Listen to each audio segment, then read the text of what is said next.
guys, so I'm finally back shooting another video, and you're jiggling it. My kids are home. It's been so busy. I have a lot to catch you guys up on, so I hope I won't be too scatterbrained because I feel like there's all kinds of distractions around here, so I'll just do the best I can. Yeah, where to start? I guess I'm Heather from Pine Mill Fiber and Farm. It's been a really fun spring, even though it doesn't really feel like spring here yet because we still have a lot of snow. The main reason it feels like spring is because the lambs have come, and I'll try to put a little footage in here so you can see how adorable they are. It's so exciting. So far we have 2 sets of twins, so 4 lambs, 3 ewes and 1 ram lamb, so they're so cute. We have a gray ram, a super little cute cinnamony color or like caramel colored ewe, 1 bright white ewe, and then another that's like a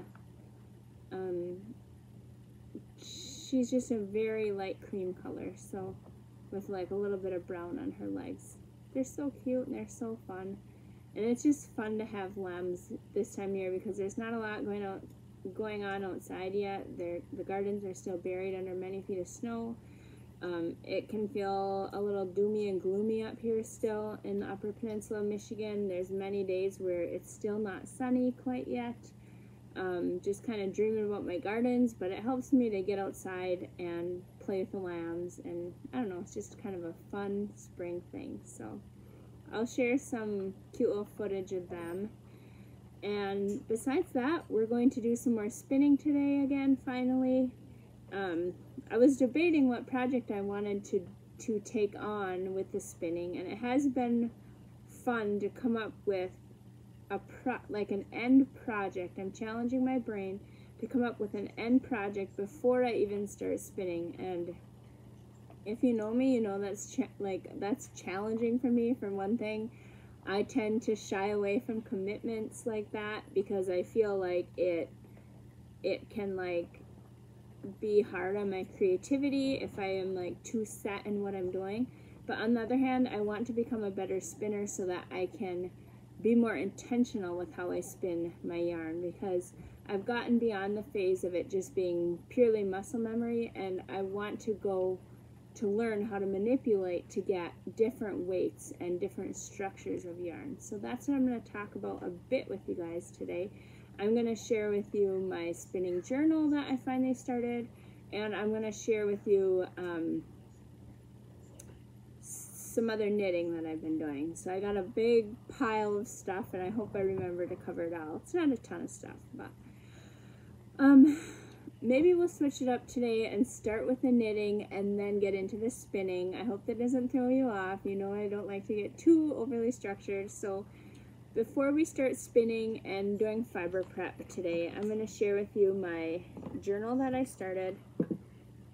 This is super fun. It's more fun than I thought it was going to be, and I can see how it's going to help me because I can never remember, well, none of us can really remember what needle size we use, what size we knit, if you spin the yarn, what were your techniques when you were spinning. So I just bought this smaller, and I might have even showed you this last time, I don't remember, smaller 3-ring binder, and then I made some paper to fit inside here. So I only have 3 projects in here so far. I have, maybe I'll just take the cards out so I can show you them a little closer. And I have it so I can just open it right up. This was my daughter's shawl, and the yarns that I used for this was the Silta shawl. And I showed you guys this finished product last time, but I thought it'd be kind of fun to show you the shawl. And I just included what size needles I used, if I altered the pattern at all, where I found the pattern. I do have my pattern saved in like a separate, I keep them in a 3-ring binder covered in laminate, but I also have them kind of all over the house like this, so it's me trying to work within my own lack of systems and organization, trying to challenge myself to make my life easier, right? And then this card was for the Elwood sweater that I knit my youngest. I can hardly call him a baby anymore. He's getting big. And I showed you the finished product of this, but I also just included a few notes for that. And then my last card, which is so exciting, the Liebling sweater by Camilla Vad. And that's what I'm wearing. Stuck in my spinning wheel. Great. Getting it all stretched out. But that's what I'm wearing right here. It came out so good. I'm so excited. I've had this wool in my stash for a really long time, and it's actually yarn that I spun from our own sheep, but I had it on a different project, and I talked to you guys about that last time, how it just wasn't getting finished. I was just not having the brain space to figure out the pattern, so I ripped out the entire thing, and this knit up in like, I don't know, I think it was a couple weeks that I had this done, and then blocked and dried. And I don't know if you can see, like, this wool is gonna be a little pilly just because of how I spun it. So this was from a fleece from our 5-year-old ewe. She is now at freezer camp, but how awesome that I have her wool that I can wear. I've literally worn this, I think, every single day since I finished it, so this is well worn already. And it has like a higher neck. I didn't make the neck quite as high as it called for because I didn't want like extra fabric that I had to figure out what to do with. I just wanted it big enough that it would cover my neck and be warm while I'm out walking and stuff. Besides that, I don't know what alterations I did. I can think of them. I did write them down. I highly recommend this pattern. It was so easy. It was top down yoke sweater. I knit the size large, and I knit the neck and the cuffs on size 8 needles, size 8 needles, and the body on size 9. I'm a really loose knitter usually, so I usually have to size down quite a bit on the needle size, depending on how I want the fabric to come out, but it came out perfect. It's super comfortable. It's not like too tightly woven, but it's not so loosely woven that I hope, anyways, that it will stay, you know, nice and structurally sound. But the sleeves came to the perfect length. I love how they're, you know, they're not tight, they're not loose. The body is like the perfect amount of ease that I like in a sweater. It's not super baggy. It's not like skin tight. I can wear another shirt easily underneath this.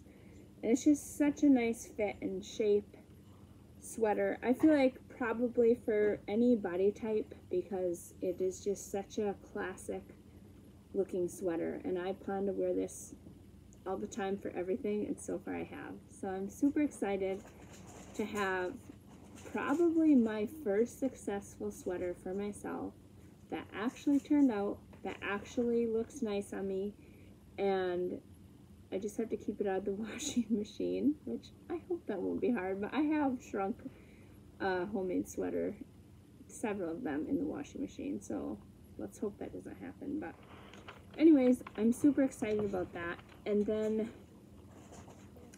the only other project, I did finish one other thing, start and finish one other project since last time, but I don't have them here, so maybe I'll try to get a photo or a short video and insert that. But they were just fingerless mittens for my son. He's my oldest, and he does a lot of fishing and hunting and trapping, and he asked me if I knit him kind of quite a while, will I knit him fingerless gloves? And I was kind of like, yeah, you know, thinking gloves like with each individual finger, and I was like, I mean, I'll do it, but I know that's going to be a struggle for me to do all those. It's a lot of fiddly work if you're doing all those separate fingers. And then I asked him, are you okay with fingerless mittens? He's like, that's totally fine. So then I got right after it, and I've knit a lot of mittens, so I made up the pattern on the fly, and I used size 1 Chiago double point needles, and I held 2 strands of fingering yarn together. So it was a pretty tight weave, but I wanted them to be like warm and like durable. I knew they would probably get a lot of like snagging and they probably felt even, and they have felted, and they actually are like kind of a weird shape now just from him wearing them so much. But he says he doesn't mind the shape, that they've kind of like felted like this almost, just because I think of how he wears them and what activities he's doing while he's wearing them. But anyways, I was super happy with those. And then the next project that I started after that,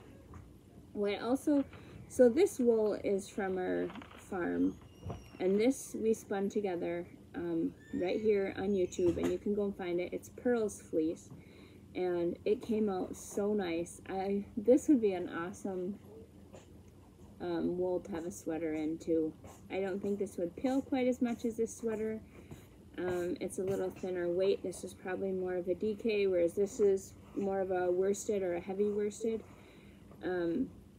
So I had this ball of yarn that we had spun together, and I was like, you know what, rather than having this hand spun yarn just sit here, I'm going to right away think of a like fun project to make with it. So I have a cousin who has a child that I wanted to knit something for, and I don't know if this is gonna fit, so I might make 2 of these because I think this will fit my youngest. And it's not quite done, but it's really close to being done. And you don't really want to know how many times I ripped this out. So many times. I thought, oh, this will be a nice, quick project. It'll just take me like a day or 2. I think I've been working on this for like 2 weeks, or at least a week. I don't know. But it's a super fun pattern. The only reason I had a hard time with it is because it calls for fingering weight yarn, and I'm basically using, well, this is like a DK, and then this is like a worsted weight. So I'm combining both of them. So it's about worsted weight gauge. And this is hand spun yarn too. I don't know if you can really try to hold it up close, but I dyed this on commercial roving, non-superwash though, and then spun it. Pretty woolen spun, I'd say, and it has just so many fun colors in it that you can really pick up when you knit, especially when you contrast with a very different color than what you're knitting with. It's like, it looks like a rainbow. You can see how my pattern, this is the top of the hat, and then it has like this almost cool braid looking, and then that was just how I did my short rows, and it came out like that, and that's the top of the hat. I don't really care. It would look cool if they matched, but I'm fine with it.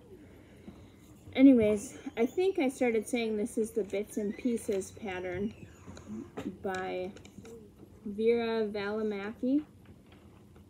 Hopefully I'm not saying her name too wrong, but this is a fun pattern. I did have to alter it quite a bit, like I was saying, just to figure out how to make this pattern work with thicker yarn and thicker needles. So I am writing down my notes, and I'm hoping to be able to make some more of these, because these are really fun to make with scrap yarn, with hand spun yarn. And all I have to do to finish this off now is I have started the I-cord. So to finish this side, I-cord, and then I have to do an I-cord on this side, and it will be done. And it'll be perfect, because I've really wanted like a spring and summer hat, because it's actually, there's a lot of cold evenings up here. So you kind of almost need to have a hat out all summer. So this will be super fun. So that's it for knitting. Now let's dive into the spinning. So I threw you off with the order. Like I was saying, I want to begin tackling my spinning more intentionally. And my idea for a project for my next spinning project is pants. To knit a pair of pants that my youngest can wear next winter as like almost like light snow pants. I want him to be able to wear them outside or inside if it's cold enough, but mostly outside if he's only going to be out for a short time, or say we're going somewhere and it's like a big bulky snowsuit on on a little kid isn't always very practical. There are times when it's nice to have that, but often if you're just going to and fro, it's kind of nice to have something warm, but also not so bulky. So, that's my plan, and I don't know. I was just looking at patterns before I got on here, and the pattern that I would love to make is called the Turkish Breeches by Lisa Shemery. And you can knit them as either like overalls, which I might do, I'm not sure yet, overalls, or just wool pants. And the nice thing is that the size range is super big on those. They go up to size 10 years old, I think. So that's kind of nice. I think I was telling you in my last episode how I'm looking for patterns right now that cover a wider range of sizes, maybe even adult and kid sizes, which isn't the case with these pants, but I don't think I'll be knitting myself wool pants anytime soon anyways. So let's get started with the spin. We are going to use another dark colored fleece from the flock. This is Midnight's wool. Just trying to find a good sample for you. This is Midnight's wool, and Midnight is a twin to Jade. We spun up Jade's fleeces already, and so their fleeces are very similar, but there are some differences in them that I want to talk about. They are both very incredibly crimpy. I don't know if you can really see on camera how crimpy that is. And because of how crimpy it is, it makes it look like it's a very short staple length. But when you pull it out, it's actually incredibly long stapled.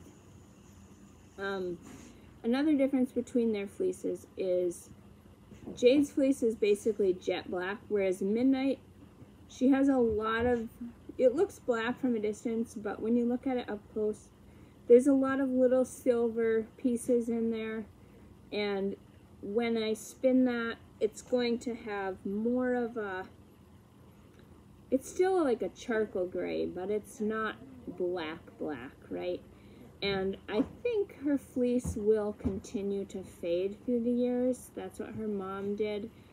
And I think she might do that too, just because it has seemed to get lighter over the years. I think she's 3 now. But other than that, I mean, it's amazing stuff. It is super next to skin soft, which I didn't know for sure if I wanted to use such soft wool for these pants, because I wanted them to be super hardy, super long lasting. I had one other fleece that I was debating between spinning for this, and that was the ram I used last year. His name was Socks. He is also in the freezer camp, but his fleece is not nearly as soft, but the staple is probably a little bit longer than this, and a very strong wool. Like, typically when you have a fleece and it is super soft, it will tend to wear out a little faster depending on how you spin it, whereas if you have a fleece that's a little bit coarser, it will tend to be a little bit stronger.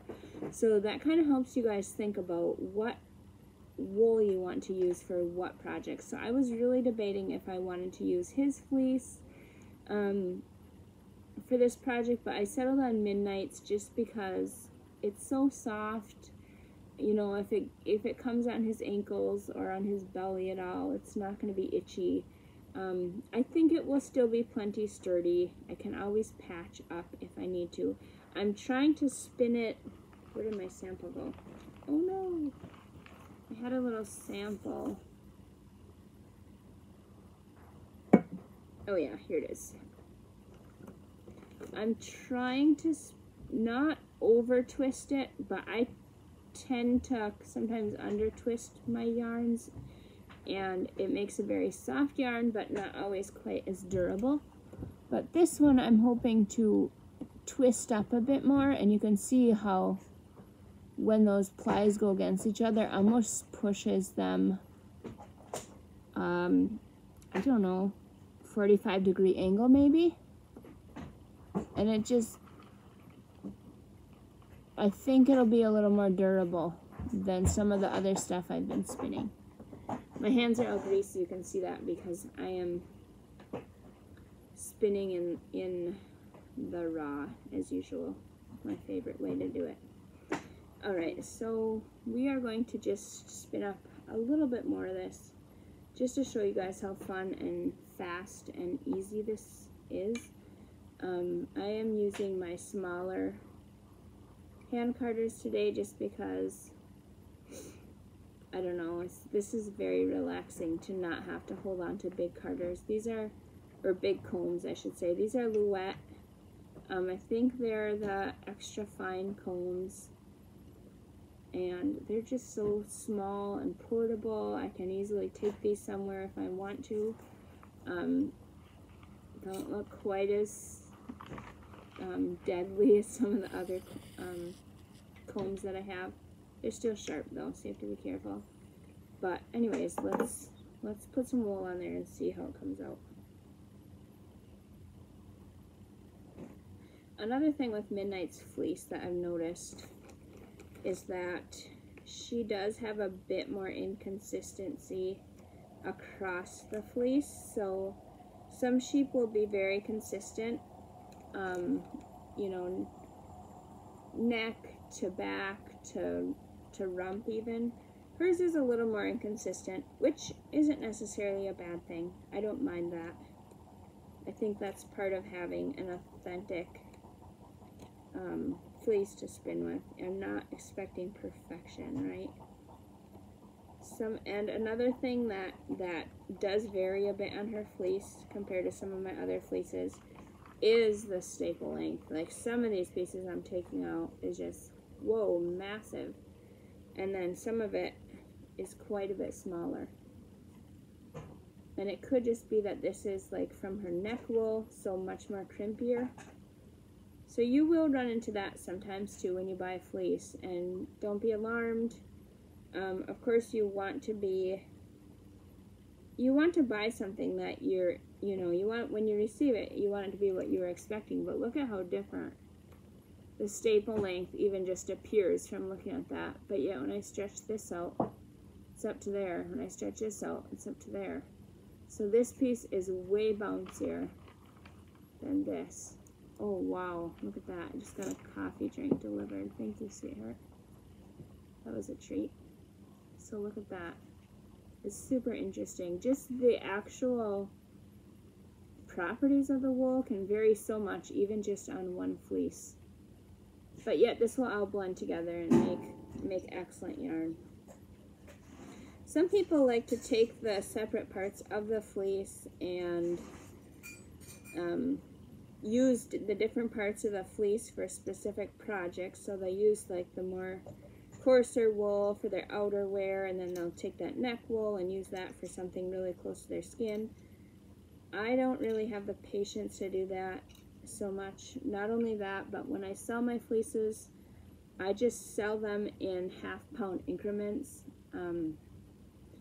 I have sold whole fleeces in the past, and Midnight's fleece is available still in my shop, I believe. But it's tricky to ship a whole fleece because a lot of times you have no clue how much it's going to cost. And I've burned myself quite a few times. So I like to just do it by the half-pound. And almost anyone can wash half a pound of wool in their kitchen sink. You don't need a whole bathtub to wash it, you know. You can do it in a small space and it dries real quickly, and you can get a decent little project out of it.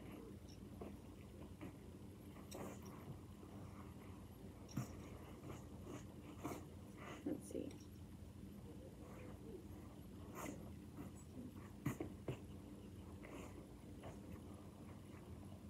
I'm getting distracted. I'm doing this very slow.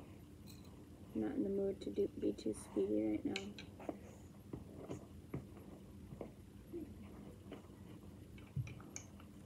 Do it, transfer it to this other comb.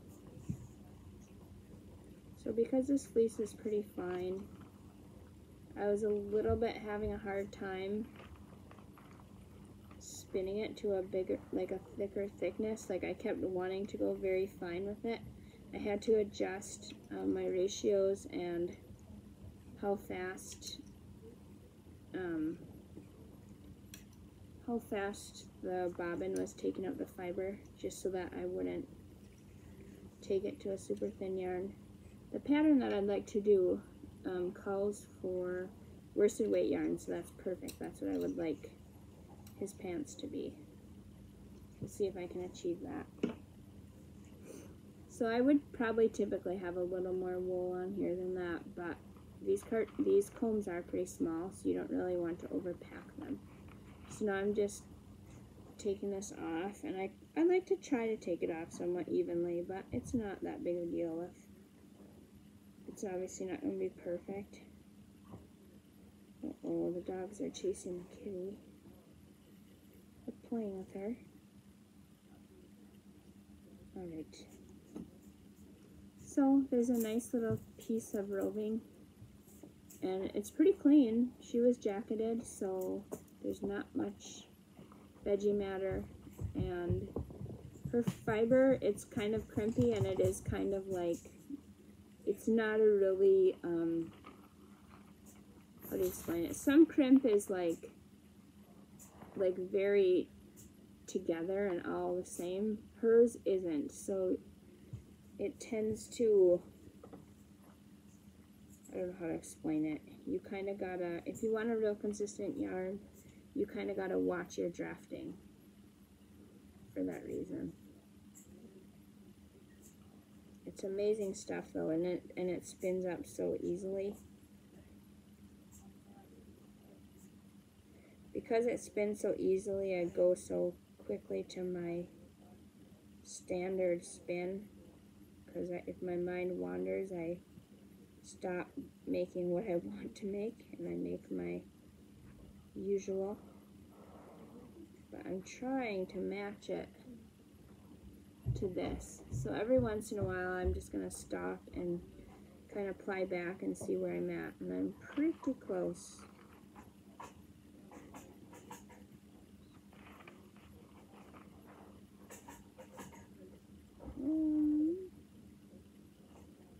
I keep wanting to draft it a lot thinner, but I'm gonna have to think of like a pattern that calls for some really thin fingering, or maybe even lace weight yarn, and see if I can challenge myself to go even thinner than I usually do. But for this project, I want something thicker. I also don't know, because this isn't washed, I don't know for sure what this will do. Once I wash it, it's probably going to bloom quite a bit and maybe get even bulkier. Probably quite a bit bulkier than this, so it might end up being more of a heavy worsted weight. We'll just have to see. Which I think will be fine for that pattern too.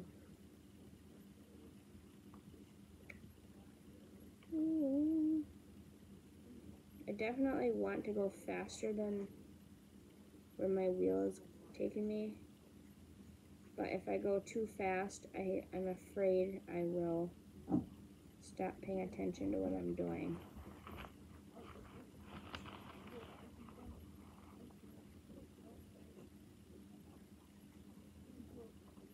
Like, I keep wanting it to draw it in a lot faster because that's what I'm used to, but if I draw it in a lot faster, it's not going to have the twist that I want it to have for this project.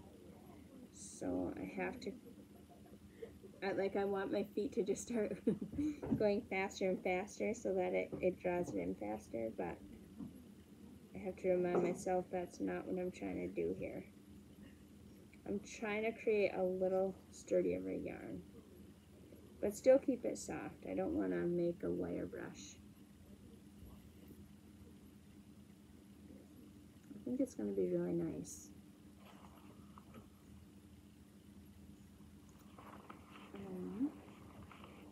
I'm going to see if you can see the color on once it's on the bobbin.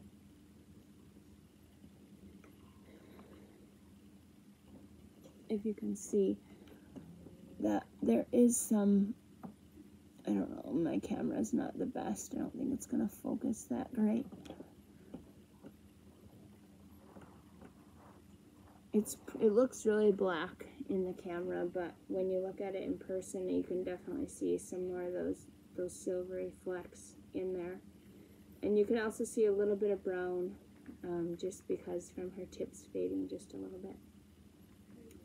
So yeah, that's it for the spinning. The next episode I'll show you the finished yarn, and maybe I'll have started on my knitting project. And probably the next episode I'll also be talking about what seeds I'm starting in April. I haven't started my April seeds yet. Yum, is this good. This is maple latte. That's delicious. But I'll be talking about what seeds I'm starting, and maybe I'll have my quilt top finished. I'm not sure. There's so much going on right now because we're trying to do not major construction. We are living in a major construction, and we are trying to get the kids' bedrooms finished, or at least a couple of the kids' bedrooms finished before the weather gets nice, because then once the weather gets nice, everything inside kind of goes by the wayside for a few months, just because our summers are super short up here and we have a lot of summer projects to do. My hubby's going to be working on his sawmill, and I'm going to be outside working my garden and all that fun stuff. So yeah, so hopefully spring doesn't come too soon. I know I'm one of those crazy people who feels like that, just because I know once summer starts, it's like full speed ahead, and the pace of now is kind of nice. I don't mind it. So anyways, I hope you enjoyed this video. I hope you learned something amongst my babbling, and I hope you all have a great day, and we'll talk to you later. Bye-bye.